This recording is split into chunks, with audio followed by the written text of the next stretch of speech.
ਕਿਹਾ ਕਿ ਮਤਲਬ ਇੰਨਾ ਕੰਮ ਕਰਨ ਤੋਂ ਬਾਵਜੂਦ, ਇੰਨੀ ਆਪਣੇ ਮੂੰਹ ਤੇ ਟੇਪਾਂ ਲਾਉਣ ਤੋਂ ਬਾਵਜੂਦ ਵੀ ਜੇ ਸਾਡੇ ਕੋਲ ਪੈਸੇ ਨਹੀਂ ਬਚੇ, ਫਿਰ ਇਨ ਫਿਊਚਰ ਮੈਂ ਨਹੀਂ ਚਾਹੂੰਗੀ ਕਿ ਮੈਂ ਆਪਣੀ ਫੈਮਿਲੀ ਨੂੰ ਕਿਤੇ ਛੱਡ ਕੇ ਕੰਮ ਕਰੂੰਗੀ। ਹੁਣ ਮੇਰੇ ਕਾਫੀ ਲੋਕ ਜਾਣਦੇ ਆ ਮੈਂ ਕਿਵੇਂ ਕੰਮ ਕਰਦੀ ਆ, ਦਿਨ ਰਾਤ ਆਪਣਾ ਬੱਚਾ ਘਰ ਛੱਡ ਕੇ ਜਾਂਦੀ ਆ, ਮੇਰੀ ਮਦਰ ਹੀ ਰੋਜ਼ ਸੰਭਾਲਦੇ ਆ। ਤੇ ਉਹਨਾਂ ਨੇ ਕਿਹਾ ਮੈਮ ਤੁਹਾਨੂੰ ਨਾ ਇੱਕ ਕ੍ਰੈਡਿਟ ਕਾਰਡ ਰਿਸੀਵ ਹੋਇਆ ਸੀ ਜਿਹੜਾ ਹਜੇ ਤੱਕ ਤੁਸੀਂ ਐਕਟੀਵੇਟ ਨਹੀਂ ਕੀਤਾ, ਤੇ 16 ਤਰੀਕ ਲਾਸਟ ਹੈ, ਜੇ ਤੁਸੀਂ ਐਕਟੀਵੇਟ ਨਹੀਂ ਕਰੋਗੇ ਨਾ ਤੁਹਾਡਾ ਕਾਰਡ ਬਲੌਕ ਹੋ ਜਾਏਗਾ। ਮੈਂ ਕਿਹਾ ਸਰ ਮੈਂ ਆਊਟ ਆਫ ਸਿਟੀ ਆ, ਮੈਂ ਹਜੇ ਕਾਰਡ ਨਹੀਂ ਐਕਟੀਵੇਟ ਕਰ ਸਕਦੀ। ਤੇ ਉਹਨਾਂ ਨੇ ਕਿਹਾ ਪਹਿਲੇ ਨਾ ਤੁਹਾਨੂੰ ਪਲੇ ਸਟੋਰ ਤੋਂ ਐਕਸਿਸ ਬੈਂਕ ਦੀ ਐਪਲੀਕੇਸ਼ਨ ਡਾਊਨਲੋਡ ਕਰਨੀ ਪੈਣੀ ਹੈ, ਔਰ ਮੈਂ ਐਕਸਿਸ ਬੈਂਕ ਦੀ ਐਪਲੀਕੇਸ਼ਨ ਡਾਊਨਲੋਡ ਕੀਤੀ ਹੈ। ਮੈਂ ਕਿਸੇ ਥਰਡ ਪਾਰਟੀ ਦੀ ਭੇਜੀ ਹੋਈ ਕੋਈ ਹੋਰ ਐਪਲੀਕੇਸ਼ਨ ਨਹੀਂ ਡਾਊਨਲੋਡ ਕੀਤੀ, ਇਹਨਾਂ ਦਾ ਮੈਨੂੰ ਵੀ ਪਤਾ ਹੈ। ਬੇਟੇ ਨੇ ਮੈਕਡੀ ਤੋਂ ਕੁਛ ਲਿੱਤਾ ਤੇ ਮੈਂ ਡੈਬਿਟ ਕਾਰਡ ਨਾਲ ਟ੍ਰਾਂਜੈਕਸ਼ਨ ਕੀਤੀ। ਉਹਦੇ 20-25 ਮਿੰਟ ਬਾਅਦ ਮੈਨੂੰ ਬੰਦੇ ਦਾ ਫੋਨ ਆਇਆ। ਉਹ ਮੈਨੂੰ ਕਹਿ ਰਿਹਾ ਕਿ ਮੈਮ ਤੁਹਾਡੇ ਨਾ ਅਕਾਊਂਟ 'ਚੋਂ ਕੋਈ 3,65,217 ਰੁਪਏ ਕੱਢ ਰਿਹਾ। ਮੈਂ ਕਿਹਾ ਮੈਮ ਇੱਦਾਂ ਕੋਈ ਪੈਸੇ ਕੱਢ ਰਹੇ ਹੋ? ਕਹਿੰਦੇ ਫਟਾਫਟ ਤੁਸੀਂ ਨਾ ਹੈਲਪਲਾਈਨ 'ਤੇ ਕਾਲ ਕਰਕੇ ਨੰਬਰ ਉਹ ਅਕਾਊਂਟ ਫਰੀਜ਼ ਕਰਵਾ ਦਿਓ। ਜਿੰਨੀ ਦੇਰ 'ਚ ਉਹਨਾਂ ਨੇ ਉਹ ਟੇਪ ਬੋਲਦੀ ਹੈ ਨਾ, ਇੱਕ ਦਬਾਓ ਇਹ ਦਬਾਓ, ਉਨੀ ਦੇਰ 'ਚ ਸਰ ਮੇਰੀ ਦੋਨੋਂ ਟ੍ਰਾਂਜੈਕਸ਼ਨ, ਉਹ ਬੰਦੇ ਨੇ ਦੋਨੋਂ ਵਾਰ 1 ਲੱਖ, ਪਹਿਲੇ 3,65,000 ਦਾ ਟ੍ਰਾਂਜੈਕਸ਼ਨ ਕੀਤੀ, ਫਿਰ ਉਸ ਤੋਂ ਬਾਅਦ 1,33,500 ਰੁਪਏ ਦੀ ਟ੍ਰਾਂਜੈਕਸ਼ਨ ਕੀਤੀ। ਜਿਹੜੇ ਬੰਦੇ ਨੇ ਆਪਣੀ ਪਾਈ ਜੋੜੀ ਹੋਵੇ ਨਾ, ਮਤਲਬ ਆਪਣਾ ਮੂੰਹ ਬੰਦ ਕਰਕੇ ਕਿ ਆਪਾਂ ਪੈਸੇ ਜੋੜ ਲਈਏ, ਸਾਡੇ ਅੱਗੇ ਬੱਚੇ ਦੇ ਕੰਮ ਆਉਣਗੇ ਜਾਂ ਕੁਝ ਵੀ ਹੈ। ਐਕਸਿਸ ਦੇ ਅਸੀਂ ਸਾਡਾ 70 ਦਾ ਲੱਖ ਦਾ, ਤੇ ਮਤਲਬ ਇੱਕ ਐਕਸਿਸ ਬੈਂਕ ਹੀ ਹੈ ਜਿਹੜਾ ਐਡਾ ਵੱਡਾ ਚੇਨ ਹੋ ਕੇ ਵੀ ਇਹਨਾਂ ਦੇ ਸਾਰੇ ਹੈਕ ਹੋਏ ਪਏ ਨੇ ਸਾਰੇ ਸੌਫਟਵੇਅਰ, ਕਿ ਇੱਕ ਜਿਹੜਾ ਕਸਟਮਰ ਜਿਹਦਾ ਅਕਾਊਂਟ ਹੋਲਡਰ ਹੈ ਉਹਦੇ ਫੋਨ ਤੇ ਕੋਈ ਉਹਨੂੰ OTP ਉਹਦਾ ਕੋਈ ਮਤਲਬ ਨਹੀਂ ਕਿ ਉਹਦੇ ਫੋਨ ਤੋਂ ਆਊਗਾ ਤੇ ਬੈਂਕ ਚੋਂ ਪੈਸੇ ਨਿਕਲਣਗੇ। ਇੱਕ ਇਕੱਲੇ ਬਸ ID ਦੇ ਉੱਪਰ ਉਹਦੇ ਰਿਲੇਟਿਡ ਤੁਸੀਂ ਸਾਰੇ ਪੈਸੇ ਕਢਾ ਦਿੱਤੇ। ਜਿੱਥੇ ਟੈਕਨੋਲੋਜੀ ਦੇ ਫਾਇਦੇ ਨੇ ਉੱਥੇ ਟੈਕਨੋਲੋਜੀ ਦੇ ਨੁਕਸਾਨ ਵੀ ਬਹੁਤ ਨੇ। ਡੀਮੋਨੇਟਾਈਜੇਸ਼ਨ ਨੋਟਬੰਦੀ ਜਦੋਂ ਹੋਈ ਤਾਂ ਉਦੋਂ ਸਾਰੇ ਦੇਸ਼ ਦੇ ਵਿੱਚ ਇੱਕ ਲਹਿਰ ਚੱਲੀ ਕਿ ਡਿਜੀਟਲ ਇੰਡੀਆ ਬਣਾਇਆ ਜਾਵੇ, ਜਿਹੜੇ ਵੀ ਪੇਮੈਂਟਾਂ ਦੇ ਭੁਗਤਾਨ ਨੇ ਉਹ ਡਿਜੀਟਲੀ ਹੋਣੇ ਚਾਹੀਦੇ ਨੇ। ਪਰ ਡਿਜੀਟਲੀ ਲੋਕਾਂ ਨੇ ਕੀਤੇ ਵੀ, ਪਰ ਕਈ ਲੋਕਾਂ ਦੇ ਨੁਕਸਾਨ ਵੀ ਬਹੁਤ ਜ਼ਿਆਦਾ ਹੋਏ ਨੇ ਡਿਜੀਟਲ ਪੇਮੈਂਟ ਦੇ ਨਾਲ। ਇਹ ਜ਼ਮਾਨਾ ਹੁਣ ਵਾਕਈ ਡਿਜੀਟਲ ਪੇਮੈਂਟ ਦਾ ਬਣ ਚੁੱਕਿਆ। ਲੋਕਾਂ ਨੇ ਆਪਣੀਆਂ ਜੇਬਾਂ ਦੇ ਵਿੱਚ ਕੈਸ਼ ਰੱਖਣਾ ਘੱਟ ਕਰ ਦਿੱਤਾ ਅਤੇ ਪਲਾਸਟਿਕ ਮਨੀ ਜਿਸ ਦੇ ਵਿੱਚ UPI ਹੋ ਗਿਆ ਜਾਂ ਡੈਬਿਟ ਕ੍ਰੈਡਿਟ ਕਾਰਡਸ ਹੋ ਗਏ ਉਹ ਰੱਖਣੇ ਜ਼ਿਆਦਾ ਸ਼ੁਰੂ ਕਰ ਦਿੱਤੇ ਨੇ। ਪਰ ਉਹ ਪਲਾਸਟਿਕ ਮਨੀ ਕਈ ਵਾਰੀ ਤੁਹਾਨੂੰ ਕੰਗਾਲ ਵੀ ਕਰ ਜਾਂਦੀ ਹੈ। ਇੱਦਾਂ ਦਾ ਹੀ ਹਾਦਸਾ ਇੱਕ ਲੁਧਿਆਣਾ ਦੇ ਵਿੱਚ ਕ੍ਰਿਕਟ ਕੋਚ ਦੇ ਨਾਲ ਤੇ ਉਹਨਾਂ ਦੀ ਪਤਨੀ ਦੇ ਨਾਲ ਹੋਇਆ ਹੈ ਕਿ ਜੇਬ ਦੇ ਵਿੱਚ ਰੱਖੇ ਹੋਏ ਡੈਬਿਟ ਕਾਰਡ ਦੇ ਨਾਲ ਉਹ ਕੰਗਾਲ ਹੋ ਗਏ। ਕੰਗਾਲ ਕਿਸ ਤਰ੍ਹਾਂ ਹੋ ਗਏ? ਇੱਕ ਕਾਲ ਆਉਂਦੀ ਹੈ, ਕਾਲ ਤੇ ਉਹ ਬਾਅਦ ਇਹਨਾਂ ਨੂੰ ਪਤਾ ਲੱਗਦਾ ਹੈ ਕਿ ਇਹਨਾਂ ਦੇ ਅਕਾਊਂਟ 'ਚੋਂ 5 ਲੱਖ ਰੁਪਏ ਕੋਈ ਕਢਵਾ ਲੈਂਦਾ। ਤਾਂ ਪੂਰੀ ਕਹਾਣੀ ਜਾਣਦੇ ਹਾਂ। ਸਾਡੇ ਨਾਲ ਉਹ ਕਪਲ ਮੌਜੂਦ ਹੈ ਜਿਨ੍ਹਾਂ ਦੇ ਨਾਲ ਇਹ ਘਟਨਾ ਵਾਪਰੀ ਹੈ। ਗੱਲਬਾਤ ਕਰਦੇ ਹਾਂ। ਮੈਮ, ਇਹ ਕਹਾਣੀ ਸ਼ੁਰੂ ਕਿੱਥੋਂ ਹੋਈ ਸੀਗੀ, ਕੀ ਹੋਇਆ ਸੀਗਾ ਤੇ ਕਿੱਦਾਂ ਪੈਸੇ ਤੁਹਾਡੇ ਕੱਟੇ ਗਏ? ਸਰ ਮੈਨੂੰ 14 ਤਰੀਕ ਸਵੇਰੇ 11:30 ਵਜੇ ਦੇ ਕੋਲ ਕਾਲ ਆਇਆ ਇੱਕ ਬੰਦੇ ਦਾ। ਉਹਨਾਂ ਨੇ ਮੈਨੂੰ ਕਿਹਾ ਕਿ ਹੈਲੋ, ਮੈਂ ਐਕਸਿਸ ਬੈਂਕ ਤੋਂ ਬੋਲ ਰਿਹਾ, ਤੁਹਾਡਾ ਨਾਮ ਕਸ਼ਿਕਾ ਭਾਟੀਆ ਹੈ? ਮੈਂ ਕਿਹਾ ਹਾਂਜੀ। ਤੇ ਉਹਨਾਂ ਨੇ ਕਿਹਾ ਮੈਮ ਤੁਹਾਨੂੰ ਨਾ ਇੱਕ ਕ੍ਰੈਡਿਟ ਕਾਰਡ ਰਿਸੀਵ ਹੋਇਆ ਸੀ ਜਿਹੜਾ ਹਜੇ ਤੱਕ ਤੁਸੀਂ ਐਕਟੀਵੇਟ ਨਹੀਂ ਕੀਤਾ, ਤੇ 16 ਤਰੀਕ ਲਾਸਟ ਹੈ, ਜੇ ਤੁਸੀਂ ਐਕਟੀਵੇਟ ਨਹੀਂ ਕਰੋਗੇ ਨਾ ਤੁਹਾਡਾ ਕਾਰਡ ਬਲੌਕ ਹੋ ਜਾਏਗਾ। ਮੈਂ ਕਿਹਾ ਸਰ ਮੈਂ ਆਊਟ ਆਫ ਸਿਟੀ ਹਾਂ, ਮੈਂ ਹਜੇ ਕਾਰਡ ਨਹੀਂ ਐਕਟੀਵੇਟ ਕਰ ਸਕਦੀ। ਉਹਨੇ ਕਿਹਾ ਕੋਈ ਗੱਲ ਨਹੀਂ, ਮੈਂ ਨਾ ਤੁਹਾਡਾ ਫੋਨ 'ਤੇ ਹੀ ਐਕਟੀਵੇਟ ਕਰਵਾ ਦੂੰਗਾ। ਤੇ ਫਿਰ ਉਹਨਾਂ ਨੇ ਨਾ ਮੈਨੂੰ ਕਿਹਾ ਕਿ ਮੈਮ ਤੁਸੀਂ ਆਪਣੀ ਡੇਟ ਆਫ ਬਰਥ ਤੁਹਾਡੀ ਇਹ ਹੈ? ਉਹਨਾਂ ਨੇ ਕਨਫਰਮ ਕੀਤੀ। ਮੈਂ ਕਿਹਾ ਹਾਂਜੀ ਇਹੀ ਹੈ। ਫਿਰ ਉਹਨਾਂ ਨੇ ਕਿਹਾ ਮੈਮ ਤੁਸੀਂ ਕ੍ਰੈਡਿਟ ਕਾਰਡ ਦੇ ਤੁਹਾਡੇ ਪਹਿਲੇ 4 ਡਿਜਿਟਸ ਇਹ ਨੇ ਔਰ ਲਾਸਟ ਵਾਲੇ ਇਹ ਨੇ? ਮੈਂ ਕਿਹਾ ਹਾਂਜੀ ਸਰ ਇਹੀ ਨੇ। ਫਿਰ ਉਹਨਾਂ ਨੇ ਮੈਨੂੰ ਕਿਹਾ ਕਿ ਤੁਸੀਂ ਨਾ ਐਕਸਿਸ ਬੈਂਕ ਦੀ ਕਦੀ ਇੰਟਰਨੈਟ ਬੈਂਕਿੰਗ ਯੂਜ਼ ਕਰਦੇ ਹੋ? ਮੈਂ ਕਿਹਾ ਸਰ ਮੈਂ ਕਦੀ ਯੂਜ਼ ਹੀ ਨਹੀਂ ਕੀਤੀ, ਨਾ ਮੈਨੂੰ ਕਦੀ ਲੋੜ ਪਈ ਹੈ। ਤੇ ਉਹਨਾਂ ਨੇ ਕਿਹਾ ਪਹਿਲੇ ਨਾ ਤੁਹਾਨੂੰ ਪਲੇ ਸਟੋਰ ਤੋਂ ਐਕਸਿਸ ਬੈਂਕ ਦੀ ਐਪਲੀਕੇਸ਼ਨ ਡਾਊਨਲੋਡ ਕਰਨੀ ਪੈਣੀ ਹੈ, ਔਰ ਮੈਂ ਐਕਸਿਸ ਬੈਂਕ ਦੀ ਐਪਲੀਕੇਸ਼ਨ ਡਾਊਨਲੋਡ ਕੀਤੀ ਹੈ। ਮੈਂ ਕਿਸੇ ਥਰਡ ਪਾਰਟੀ ਦੀ ਭੇਜੀ ਹੋਈ ਕੋਈ ਹੋਰ ਐਪਲੀਕੇਸ਼ਨ ਨਹੀਂ ਡਾਊਨਲੋਡ ਕੀਤੀ, ਇਹਨਾਂ ਦਾ ਮੈਨੂੰ ਵੀ ਪਤਾ ਹੈ। ਔਰ ਉਸ ਬੰਦੇ ਨੇ ਕੋਈ ਮੈਨੂੰ ਲਿੰਕ ਵਗੈਰਾ ਕੁਝ ਵੀ ਐਕਸਟਰਾ ਕੁਝ ਵੀ ਨਹੀਂ ਭੇਜਿਆ ਜਿਸ ਨਾਲ ਮੈਨੂੰ ਕੋਈ ਸ਼ੱਕ ਹੋਵੇ। ਤੇ ਮੈਂ ਐਕਸਿਸ ਬੈਂਕ ਦੀ ਐਪਲੀਕੇਸ਼ਨ ਡਾਊਨਲੋਡ ਕੀਤੀ ਹੈ। ਫਿਰ ਉਹਨਾਂ ਨੇ ਮੈਨੂੰ ਕਿਹਾ ਤੁਸੀਂ ਨਾ ਆਪਣਾ ਕਸਟਮਰ ID ਇਨਪੁਟ ਕਰੋ। ਮੈਂ ਕਿਹਾ ਸਰ ਅੱਜ ਤੱਕ ਤਾਂ ਮੈਨੂੰ ਕਸਟਮਰ ID ਪਤਾ ਹੀ ਨਹੀਂ। ਉਹ ਕਹਿੰਦਾ ਚਲੋ ਮੈਂ ਲਿਖਵਾ ਦੇਣਾ। ਤੇ ਮੈਂ ਉਹਦੇ ਨਾਲ ਫੋਨ ਤੇ ਗੱਲ ਕਰਦੀ ਨੇ ਆਪਣੇ ਦੂਜੇ ਫੋਨ ਤੋਂ ਆਪਣੇ ਆਪ ਨੂੰ ਮੈਸੇਜ ਭੇਜਿਆ ਵਾ ਉਹ ID ਦਾ ਕਿ ਕੱਲ ਨੂੰ ਜੇ ਮੈਨੂੰ ਲੌਗਇਨ ਕਰਨੀ ਪਵੇ ਮੈਂ ਉਹ ਆਈਡੀ ਭੁੱਲ ਨਾ ਜਾਵਾਂ। ਮੈਂ ਆਪਣੇ ਆਪ ਨੂੰ ਉਹ ਮੈਸੇਜ ਵੀ ਭੇਜਿਆ, ਉਹਨੇ ਮੈਨੂੰ ਕਸਟਮਰ ਆਈਡੀ ਲਿਖਵਾਈ, ਮੈਂ ਲੌਗਇਨ ਕੀਤੀ। ਉਸ ਤੋਂ ਬਾਅਦ ਨਾ ਮੇਰੇ ਫੋਨ ਤੇ OTP ਆਇਆ। ਉਹ ਕਹਿੰਦਾ ਮੈਡਮ ਤੁਹਾਨੂੰ ਨਾ ਇੱਕ OTP ਆਇਆ ਹੋਏਗਾ, ਉਹ ਦੱਸੋ। ਮੈਂ ਕਿਹਾ ਸਰ OTP, ਮੈਨੂੰ ਵਾਲੀ OTP ਵਾਲੀ ਗੱਲ ਤੋਂ ਵੈਸੇ ਹੀ ਬੜਾ ਡਰ ਲੱਗਦਾ, ਕਿਉਂਕਿ ਪਤਾ ਮੈਂ ਕਿ OTP ਨਹੀਂ ਸ਼ੇਅਰ ਕਰਨਾ। ਮੈਂ ਉਹਨੂੰ ਕਿਹਾ, ਮੈਂ ਕਿਹਾ ਰਹਿਣ ਦਿਓ ਤੁਸੀਂ ਸਰ, ਮੈਂ ਤਾਂ ਬੈਂਕ ਜਾ ਕੇ ਹੀ ਕਰਾ ਲੂੰਗੀ। ਫਿਰ ਕਹਿੰਦਾ ਤੁਹਾਡੀ ਨਾ ਇਹ ਜਿਹੜਾ ਅਕਾਊਂਟ ਮੈਮ ਤੁਸੀਂ ਚਲਾ ਰਹੇ ਹੋ, ਉਹਦੇ ਨਾਲ ਨਾ ਤੁਹਾਡੀ ਇੱਕ ਈਮੇਲ ਆਈਡੀ ਅਟੈਚ ਹੈ, ਕਸ਼ਿਕਾ ਭਾਟੀਆ ਜੋ ਵੀ ਹੈ ਐਜ਼ ਇਟ ਇਜ਼ ਉਹਨੇ ਮੈਨੂੰ ਦੱਸੀ। ਫਿਰ ਉਸ ਤੋਂ ਬਾਅਦ ਉਹਨਾਂ ਨੇ ਮੈਨੂੰ ਕਿਹਾ ਕਿ ਮੈਂ ਕਿਹਾ ਸਰ ਇਹ ਤਾਂ ਉਦੋਂ ਮੈਂ ਚਲਾਉਂਦੀ ਸੀ, ਮੈਨੂੰ ਤਾਂ ਇਹਦਾ ਪਾਸਵਰਡ ID ਮੈਨੂੰ ਤਾਂ ਇਹ ਵੀ ਨਹੀਂ ਯਾਦ ਸੀ ਕਿ ਮੈਂ ਇਹ ਵਾਲੀ ID ਦਿੱਤੀ ਹੋਈ ਹੈ। ਉਹ ਕਹਿੰਦਾ ਤੁਸੀਂ ਮਤਲਬ ਗੱਲ ਕਰ ਸਕਦੇ ਹੋ। ਮੈਂ ਕਿਹਾ ਨਹੀਂ ਸਰ ਮੇਰਾ ਬ੍ਰੇਕਫਾਸਟ ਦਾ ਟਾਈਮ ਹੈ, ਮੈਂ ਹਜੇ ਤਾਂ ਨਹੀਂ। ਕਹਿੰਦਾ ਚਲੋ ਤੁਸੀਂ ਫ੍ਰੀ ਹੋ ਜਾਓ ਫਿਰ ਮੈਂ ਤੁਹਾਨੂੰ ਕਰਦਾ। ਮੈਨੂੰ ਕਿਸੇ ਚੀਜ਼ ਦਾ ਕੋਈ ਡਰ ਨਹੀਂ ਸੀ ਕਿ ਮੈਂ ਕੁਝ ਸ਼ੇਅਰ ਕੀਤਾ ਹੋਵੇ, ਮੈਂ ਕੁਝ ਦੱਸਿਆ ਹੋਵੇ, ਇਹੋ ਜਿਹੀ ਨੌਲੇਜ ਦੱਸੀ ਹੋਵੇ ਜਿਹਦੇ ਨਾਲ ਮੈਨੂੰ ਡਰ ਹੋਵੇ। ਮੈਨੂੰ ਫ੍ਰੀ ਮਾਈਂਡਡ ਸੀ ਪੂਰਾ ਦਿਨ। ਤੇ ਅਸੀਂ ਸ਼ਾਮੀ ਜਦੋਂ ਵਾਪਸ ਆ ਰਹੇ ਸੀ ਮੋਹਾਲੀ ਤੋਂ, ਤੇ ਅਸੀਂ ਇੱਕ ਜਗ੍ਹਾ ਤੇ ਰੁਕੇ।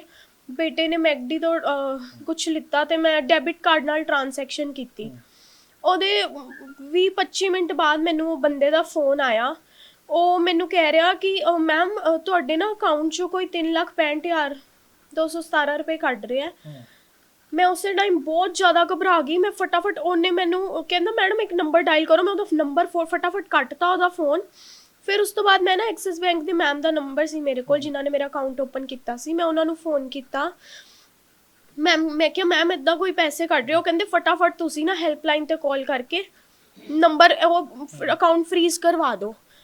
ਸਰ ਮੈਂ ਜਿੰਨੀ ਦੇਰ ਅਕਾਊਂਟ ਫਰੀਜ਼ ਕਰਨ 'ਚ ਲੱਗੇ ਹੋਣਗੇ ਨਾ, ਪਹਿਲੇ ਤਾਂ ਐਕਸਿਸ ਬੈਂਕ ਦੀ 3 ਨੰਬਰ ਨੇ ਟੋਲ ਫਰੀ ਜਿਹੜੇ ਆਪਾਂ ਕਨੈਕਟ ਕਰ ਸਕਦੇ ਹਾਂ, ਪਹਿਲੇ ਤਾਂ ਉਹੀ ਨਹੀਂ ਮਿਲਦੇ।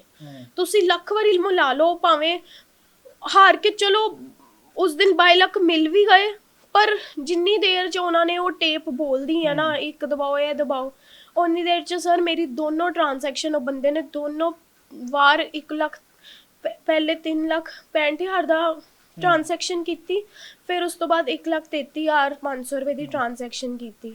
ਇੰਨੀ ਦੇਰ ਦੇ ਵਿੱਚ ਉਹ ਬੰਦੇ ਨੇ ਸਰ 5 ਲੱਖ ਰੁਪਇਆ 2 ਮਿੰਟ 'ਚ ਕੱਢ ਲਿਆ। ਤੁਸੀਂ ਕੋਈ OTP ਕਿਸੇ ਨੂੰ ਸ਼ੇਅਰ ਨਹੀਂ ਕੀਤਾ? ਮੈਂ ਕੋਈ OTP ਸਰ ਕਿਸੇ ਨੂੰ ਵੀ ਨਹੀਂ ਸ਼ੇਅਰ ਕੀਤਾ।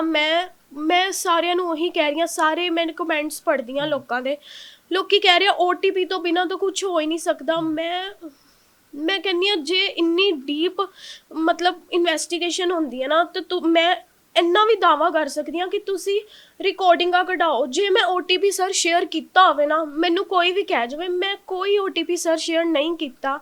ਮੈਂ ਕੋਈ ਹੋਰ ਐਪਲੀਕੇਸ਼ਨ ਡਾਊਨਲੋਡ ਨਹੀਂ ਕੀਤੀ। ਮੈਂ Axis bank the internet banking application download ਕੀਤੀ ਹੈ, ਹੋਰ ਕੋਈ ਐਪਲੀਕੇਸ਼ਨ ਡਾਊਨਲੋਡ ਨਹੀਂ ਕੀਤੀ। ਤੁਸੀਂ ਇਹ ਬਾਅਦ ਦੇ ਵਿੱਚ ਪਤਾ ਕਰਨ ਦੀ ਕੋਸ਼ਿਸ਼ ਕੀਤੀ ਕਿ ਅਕਾਊਂਟ 'ਚੋਂ ਜਿੱਥੋਂ ਡੈਬਿਟ ਹੋਏ ਉਹ ਕ੍ਰੈਡਿਟ ਕਿਸ ਅਕਾਊਂਟ ਦੇ ਵਿੱਚ ਹੋਏ, ਕਿਹੜੇ ਅਕਾਊਂਟ ਦੇ ਵਿੱਚੋਂ ਪੈਸੇ ਗਏ? ਸਰ ਉਹਨਾਂ ਨੇ ਜਿਹੜੀ ਪਹਿਲੀ ਟ੍ਰਾਂਜੈਕਸ਼ਨ ਕੀਤੀ ਹੈ ਨਾ, ਜੋ ਸਾਨੂੰ ਇਨਵੈਸਟੀਗੇਸ਼ਨ ਦੇ ਥਰੂ ਪਤਾ ਲੱਗਾ ਵੈ, ਉਹਨਾਂ ਨੇ ਪਹਿਲੀ ਟ੍ਰਾਂਜੈਕਸ਼ਨ PayU ਤੋਂ ਕੀਤੀ ਹੈ। ਸਰ ਵੈਸੇ ਜੇ ਅਸੀਂ ਪੈਸੇ ਕਢਾਈਏ ਨਾ ਇੱਕ ਦਿਨ 'ਚ ਲੱਖ ਰੁਪਏ ਤੋਂ 1 ਲੱਖ ਦੀ ਲਿਮਿਟ ਹੈ ਇੱਕ ਦਿਨ ਦੀ, ਤੇ ਨਾਲੇ ਅਸੀਂ ਪੈਸੇ ਇਕੱਠੇ ਕਢਾ ਵੀ ਨਹੀਂ ਸਕਦੇ। ਉਹ ਬੰਦੇ ਨੇ ਮਤਲਬ ਇੰਨੀ ਮੋਟੀ ਟ੍ਰਾਂਜੈਕਸ਼ਨ ਕਰ ਲਈ। ਇਸ ਗੱਲ ਤੇ ਵੈਸੇ ਜ਼ੋਰ ਮਾਰਨਾ ਚਾਹੀਦਾ। ਹਾਊ ਮਤਲਬ ਕਿਵੇਂ ਹੋ ਸਕਦਾ ਹੈ ਪੋਸੀਬਲ, ਹੈ ਨਾ। ਤੇ ਨਾਲੇ ਉਹਨੇ ਪਹਿਲੀ ਟ੍ਰਾਂਜੈਕਸ਼ਨ PayU ਤੋਂ ਕੱਢੀ ਹੈ, ਫਿਰ ਉਹਨੇ ਦੂਜੀ ਵਾਰੀ ਜਿਹੜੀ ਟ੍ਰਾਂਜੈਕਸ਼ਨ ਕੀਤੀ ਹੈ ਉਹ Paytm 'ਚ ਕੀਤੀ ਹੈ। ਉਹਨੇ ਸਰ ਵਾਲਟ 'ਚ ਪੈਸੇ ਪਾਏ ਹੈ, ਉਹਦੇ 'ਚ ਦਿਖ ਰਿਹਾ ਹੈ, ਤਾਂ ਹੀ ਉਹਦਾ UPI ਨੰਬਰ, ਉਹਦਾ ਨੰਬਰ ਕਿਹੜਾ ਕਨੈਕਟਡ ਹੈ, ਕੁਝ ਵੀ ਹਜੇ ਤੱਕ ਨਹੀਂ ਪਤਾ ਲੱਗ ਰਿਹਾ। ਕੰਪਲੇਂਟਸ ਵਗੈਰਾ ਦਿੱਤੀਆਂ ਤੁਸੀਂ ਪੁਲਿਸ ਦੇ ਵਿੱਚ, ਤੇ RBI ਨੂੰ, ਜਿਵੇਂ ਕਹਿੰਦੇ ਨੇ ਕਿ RBI ਨੂੰ ਕੰਪਲੇਂਟ ਕਰਨੀ, ਤੁਸੀਂ ਦਿੱਤੀਆਂ ਕੰਪਲੇਂਟਸ? ਇਹ ਕੰਪਲੇਂਟ ਉਸ ਦਿਨ ਜਿਵੇਂ ਸਾਡੇ ਕੋਲ 7:40 ਤੇ ਅਕਾਊਂਟ ਫਰੀਜ਼ ਕਰਵਾਇਆ, ਤੇ ਉਸਕੋ ਮੇਰੇ ਹਿਸਾਬ ਨਾਲ 10 ਕੇ 15 ਮਿੰਟ ਦੇ ਵਿੱਚ ਅਸੀਂ 1930 ਤੇ ਸਾਈਬਰ ਸੈੱਲ ਚੰਡੀਗੜ੍ਹ ਉਹ ਕੰਪਲੇਂਟ ਅਸੀਂ ਰਜਿਸਟਰਡ ਕਰਵਾਤੀ। ਜਿਵੇਂ ਸਾਨੂੰ ਉਸ ਟਾਈਮ ਮਤਲਬ ਹੋਜ-ਪੋਜ 'ਚ ਸਾਨੂੰ ਸਮਝ ਆਇਆ ਕਿ ਉਹ ਅਸੀਂ ਮੌਕੇ 'ਤੇ ਕਰਵਾਤੀ। ਰਸਤੇ 'ਚ ਆਉਂਦੇ ਸਾਨੂੰ ਸਵਾ ਘੰਟਾ ਲੱਗ ਗਿਆ, ਤੇ ਅਸੀਂ ਸਰਾਭਾ ਨਗਰ ਸਾਈਬਰ ਸੈੱਲ ਉੱਥੇ ਆਏ। ਉੱਥੇ ਮੈਮ ਸੀ, ਉਹਨਾਂ ਨੇ ਸਾਡੀ ਕੰਪਲੇਂਟ ਲਿਖੀ, ਪਰ ਉਹਨਾਂ ਨੇ ਜਦੋਂ ਅਸੀਂ ਪਹਿਲੇ ਹੀ ਰਜਿਸਟਰ ਕਰਵਾ ਚੁੱਕੇ ਸੀ, ਉਹਨਾਂ ਨੇ ਜਦੋਂ ਕੰਪਿਊਟਰ ਤੇ ਦੇਖਿਆ ਤੇ ਉਹ ਕਹਿੰਦੇ ਕਿ ਤੁਸੀਂ ਅੱਧਾ ਕੰਮ ਤੇ ਮਤਲਬ ਸਾਡਾ ਕਰਕੇ ਆਏ ਹੋ, ਤੁਸੀਂ ਪਹਿਲੇ ਕਰਵਾ ਚੁੱਕੇ ਹੋ। ਤੇ ਉਹਨਾਂ ਨੇ ਉਹ ਕੰਪਲੇਂਟ ਕੀਤੀ। ਫਿਰ ਉਹਨਾਂ ਨੇ ਕਿਹਾ ਕਿ ਤੁਸੀਂ ਨੈਕਸਟ ਡੇ ਇਸ ਟਾਈਮ ਤੇ ਆਫੀਸਰ ਜਿਹੜੇ ਇਨਵੈਸਟੀਗੇਟਰ ਆਫੀਸਰ ਨਹੀਂ ਹੈਗੇ ਜਤਿੰਦਰ ਜੀ ਉੱਥੇ ਅਵੇਲੇਬਲ, ਤੇ ਤੁਸੀਂ ਮਾਰਨਿੰਗ ਆਣਾ। ਤੇ ਫਿਰ ਅਸੀਂ ਮਾਰਨਿੰਗ ਗਏ, ਜਤਿੰਦਰ ਜੀ ਮਿਲੇ, ਉਹਨਾਂ ਨੇ ਜੋ ਵੀ ਸੀ ਮਾਰਕ ਕਰਕੇ ਆਪਣੇ ਅੱਗੇ ਲੈਟਰ ਦਿੱਤੀ, ਕੰਮ ਹੌਲਸਲੇ ਉਸੇ ਦਿਨ ਤੋਂ 4-5 ਦਿਨ ਤੋਂ ਵਧੀਆ ਕੰਮ ਕਰਨਾ ਉਹਨਾਂ ਨੇ ਸ਼ੁਰੂ ਕਰਤਾ। ਉਹਨਾਂ ਨੇ ਆਈਡੀਆਜ਼ ਦੇ ਥਰੂ ਆਨਲਾਈਨ ਕਦੀ ਮਤਲਬ ਪੇਟੀਐਮ ਨੂੰ ਮੇਲ ਕਰ ਰਹੇ ਸੀ, ਕਦੀ ਪੇਯੂ ਨੂੰ ਕਰ ਰਹੇ ਸੀ, ਮਤਲਬ ਉਹ ਆਪਣੇ ਹਿਸਾਬ ਨਾਲ ਆਪਣਾ ਕੰਮ ਕਰੀ ਜਾ ਰਹੇ ਸੀ। ਤੇ ਆਹੀ ਸਾਡੀ ਕੰਪਲੇਂਟ ਹੋਈ। ਬਾਕੀ ਹੁਣ ਆਰਬੀਆਈ ਦੇ ਵਿੱਚ ਅਸੀਂ ਕੰਪਲੇਂਟ ਕਰਨੀ ਹੈ। ਉਹ ਥੋੜਾ ਜਿਹਾ ਸਾਨੂੰ ਕਈ ਇਹਦੇ 'ਚ ਮਿਸਅੰਡਰਸਟੈਂਡਿੰਗ ਸਾਨੂੰ ਆਪਣੇ ਆਪ 'ਚ ਹੀ ਹੋ ਰਹੀ ਹੈ। ਸਾਨੂੰ ਸਮਝ ਨਹੀਂ ਆ ਰਹੀ ਕਿ ਆਰਬੀਆਈ ਕੰਪਲੇਂਟ ਅਸੀਂ ਕਿਵੇਂ ਕਰੀਏ। ਤੇ ਮੈਂ ਉਸੇ ਚੀਜ਼ 'ਚ ਮੈਂ ਚਾਹੁੰਦਾ ਸੀ ਕਿ ਮੈਂ ਆਪਣਾ ਨੰਬਰ ਮੈਂ ਸ਼ੇਅਰ ਕਰਾਂ ਕਿ ਸ਼ਾਇਦ ਕੋਈ ਆਰਬੀਆਈ ਦਾ ਆਫਿਸਰ ਜਾਂ ਕੋਈ ਵੱਡਾ ਆਫਿਸਰ ਬੈਂਕ ਦਾ ਦੇਖ ਕੇ ਤੇ ਸਾਨੂੰ ਥੋੜਾ ਉਸ ਚੀਜ਼ ਨੂੰ ਗਾਈਡ ਕਰੇ। ਤੇ ਮੈਂ ਉਸ ਚੀਜ਼ ਦਾ ਆਪਣਾ ਨੰਬਰ ਮੈਂ ਸ਼ੇਅਰ ਜ਼ਰੂਰ ਕਰੂੰਗਾ। ਨੰਬਰ ਸਰ ਮੇਰਾ 7814525099 78145 25099 ਤੇ ਇਹ ਮੇਰਾ ਨੰਬਰ ਸਰ ਸਿਰਫ ਸ਼ੇਅਰ ਕਰਨ ਦਾ ਇੱਕੋ ਹੀ ਪਰਪਸ ਹੈ ਕਿ ਸ਼ਾਇਦ ਕੋਈ ਆਫਿਸਰ ਸਾਨੂੰ ਇਸ ਰਾਹ ਤੇ ਸਾਨੂੰ ਚੰਗੀ ਤਰ੍ਹਾਂ ਸਮਝਾਵੇ ਤੇ ਜੇ ਸਾਡੀ ਮਿਹਨਤ ਦੀ ਕਮਾਈ ਵਾਪਸ ਆਉਣ 'ਚ ਕੋਈ ਸਾਡਾ ਸਾਥ ਦੇਵੇ। ਤੇ ਮੈਮ ਇੱਕੋਦਮ ਜਦੋਂ ਤੁਸੀਂ ਦੇਖਿਆ ਕਿ ਤੁਹਾਨੂੰ ਮੈਸੇਜ ਆਇਆ, ਇੱਕੋਦਮ ਤੁਹਾਨੂੰ ਲੱਗਿਆ ਨੇ ਵੀ ਹੋ ਕੀ ਗਿਆ, ਵੀ ਬੰਦੇ ਨੇ ਬੜੇ ਖੂਨ ਪਸੀਨੇ ਦੀ ਕਮਾਈ ਹੁੰਦੀ ਹੈ, ਵੀ ਇੱਕੋਦਮ ਪੈਸਾ ਹੋ ਕੀ ਗਿਆ, ਵੀ ਤੁਹਾਡੇ ਨਾਲ ਤੁਹਾਨੂੰ ਸਮਝ ਨਹੀਂ ਲੱਗਿਆ ਵੀ ਕਿਸ ਤਰ੍ਹਾਂ ਇਹ ਸਾਰਾ ਕੁਝ ਹੋਇਆ? ਸਰ ਮੇਰੇ ਨਾਲ ਜਦੋਂ ਇਹ ਹੋਇਆ ਮੈਨੂੰ ਤਾਂ ਜਿਵੇਂ ਹੱਥਾਂ ਪੈਰਾਂ ਨੂੰ ਪੈ ਜਾਂਦੀ ਹੈ ਨਾ ਬੰਦੇ ਦੇ। ਮੈਨੂੰ ਕੁਝ ਵੀ ਨਹੀਂ ਸੀ ਸਮਝ ਆ ਰਿਹਾ। ਮਤਲਬ ਮੈਨੇ ਜੀ ਐਵੇਂ ਲੱਗ ਰਿਹਾ ਸੀ ਜਿਵੇਂ ਨਾ ਮਤਲਬ ਪਤਾ ਨਹੀਂ ਕੀ ਤੋਂ ਕੀ ਇੱਕਦਮ ਹੋ ਗਿਆ। ਮੈਨੂੰ ਤਾਂ ਬਿਲੀਵ ਹੀ ਨਹੀਂ ਹੋ ਰਿਹਾ ਸੀ। ਫਿਰ ਸਰ ਜਿਹੜੇ ਬੰਦੇ ਨੇ ਆਪਣੀ ਪਾਈ ਜੋੜੀ ਹੋਵੇ ਨਾ, ਮਤਲਬ ਆਪਣਾ ਮੂੰਹ ਬੰਦ ਕਰਕੇ ਕਿ ਆਪਾਂ ਪੈਸੇ ਜੋੜ ਲਈਏ, ਸਾਡੇ ਅੱਗੇ ਬੱਚੇ ਦੇ ਕੰਮ ਆਉਣਗੇ ਜਾਂ ਕੁਝ ਵੀ ਹੈ। ਕਿਉਂਕਿ ਹਰ ਮਾਪਿਓ ਇਹੀ ਚਾਹੁੰਦਾ ਹੈ ਕਿ ਪੈਸਿਆਂ ਕਰਕੇ ਮੇਰਾ ਬੱਚਾ ਇਨ ਫਿਊਚਰ ਕਰੀਅਰ ਵਿੱਚ ਸਰਵਾਈਵ ਨਾ ਕਰੇ। ਤੇ ਅਸੀਂ ਇਹੀ ਸੋਚ ਕੇ ਪੈਸੇ ਇਕੱਠੇ ਕਰ ਰਹੇ ਸੀ ਕਿ ਮੇਰਾ ਇੱਕੋ ਹੀ ਬੇਟਾ ਹੈ। ਮੈਂ ਚਾਹੁੰਦੀ ਸੀ ਕਿ ਮਤਲਬ ਇਨ ਫਿਊਚਰ ਉਹਨੂੰ ਕੋਈ ਦਿੱਕਤ ਨਾ ਆਵੇ। ਮੈਂ ਪਾਈ ਥੋੜੇ ਪੈਸੇ ਕਰਕੇ ਜੋੜੇ ਸੀ। ਔਰ ਮੇਰੇ ਕਾਫੀ ਲੋਕ ਜਾਣਦੇ ਆ ਮੈਂ ਕਿਵੇਂ ਕੰਮ ਕਰਦੀ ਆ। ਦਿਨ ਰਾਤ ਆਪਣਾ ਬੱਚਾ ਘਰ ਛੱਡ ਕੇ ਜਾਂਦੀ ਆ। ਮੇਰੀ ਮਦਰ ਹੀ ਰੋਜ਼ ਸੰਭਾਲਦੇ ਆ। ਮਤਲਬ ਇੱਕ ਸਾਡੇ ਪਰਿਵਾਰ ਦਾ ਟੀਮ ਵਰਕ ਹੈ ਜਿਹੜਾ ਮੈਂ ਕੰਮ ਕਰਦੀ ਸੀ। ਮਤਲਬ ਇੱਕ ਨਾ ਜਿਵੇਂ ਵਿਸ਼ਵਾਸ ਜਿਹਾ ਟੁੱਟ ਗਿਆ। ਮਤਲਬ ਇੰਨੀ ਮਿਹਨਤ ਕਰਨ ਦੇ ਬਾਵਜੂਦ ਵੀ ਜੇ ਬੰਦੇ ਕੋ ਪੈਸੇ ਹੀ ਨਹੀਂ ਬਚਨੇ, ਫਿਰ ਮਤਲਬ ਭਰੋਸਾ ਹੀ ਨਹੀਂ, ਫਿਰ ਬੰਦਾ ਆਪਣੀ ਫੈਮਿਲੀ ਤੋਂ ਦੂਰ ਕਿਉਂ ਰਵੇ। ਮਤਲਬ ਇੱਕ ਨਾ ਜਿਵੇਂ ਦਿਲ ਟੁੱਟ ਗਿਆ ਕਿ ਮਤਲਬ ਇੰਨਾ ਕੰਮ ਕਰਨ ਤੋਂ ਬਾਵਜੂਦ, ਇੰਨੀ ਆਪਣੇ ਮੂੰਹ ਤੇ ਟੇਪਾਂ ਲਾਉਣ ਤੋਂ ਬਾਵਜੂਦ ਵੀ ਜੇ ਸਾਡੇ ਕੋਲ ਪੈਸੇ ਨਹੀਂ ਬਚੇ, ਫਿਰ ਇਨ ਫਿਊਚਰ ਮੈਂ ਨਹੀਂ ਚਾਹੂੰਗੀ ਕਿ ਮੈਂ ਆਪਣੀ ਫੈਮਿਲੀ ਨੂੰ ਕਿਤੇ ਛੱਡ ਕੇ ਕੰਮ ਕਰੂੰਗੀ ਹੁਣ। ਪਰ ਇਹਦੇ ਵਿੱਚ ਜਿਵੇਂ ਹੁਣ ਸਾਡੀ ਵੀਡੀਓਜ਼ ਚੱਲ ਰਹੀਆਂ, ਸਾਰਾ ਕੁਝ ਹੈ, ਥੱਲੇ ਹਜ਼ਾਰਾਂ ਲੱਖਾਂ ਕਮੈਂਟ ਹੈ। ਅੱਧੇ ਕਮੈਂਟ ਉਹਦੇ ਵਿੱਚ ਇਹ ਹੈ ਕਿ ਐਕਸਿਸ ਬੈਂਕ ਦੇ ਅਸੀਂ ਵੀ ਕਸਟਮਰ, ਸਾਡੇ ਨਾਲ ਵੀ ਇੱਦਾਂ ਹੋਇਆ। ਐਕਸਿਸ ਦੇ ਅਸੀਂ ਸਾਡਾ 70 ਦਾ ਲੱਖ ਦਾ, ਤੇ ਮਤਲਬ ਇੱਕ ਐਕਸਿਸ ਬੈਂਕ ਹੀ ਹੈ ਜਿਹੜਾ ਐਡਾ ਵੱਡਾ ਚੇਨ ਹੋ ਕੇ ਵੀ ਇਹਨਾਂ ਦੇ ਸਾਰੇ ਹੈਕ ਹੋਏ ਪਏ ਨੇ ਸਾਰੇ ਸੌਫਟਵੇਅਰ।